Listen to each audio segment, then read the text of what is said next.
Ang tunay na kaligayahan ay hindi maibibigay ng material na yaman. Kaya nga sinasabi, upang gusto mo na maging mayamang totoo, dapat meron ka ng mga bagay na hindi nabibili ng pera.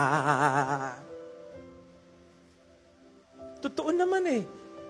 Pag mayaman ka, makakabili ka ng masarap na inumin at pagkain, pero hindi automatic na makabibili ka ng kalusugan. Makabibili ka, halimbawa, ng mga magagandang aparato, pati ospital bilhin mo, pati doktor bilhin mo, pero hindi mo madudugtungan ang buhay mo. Si Michael Jackson, napakaraming doktor.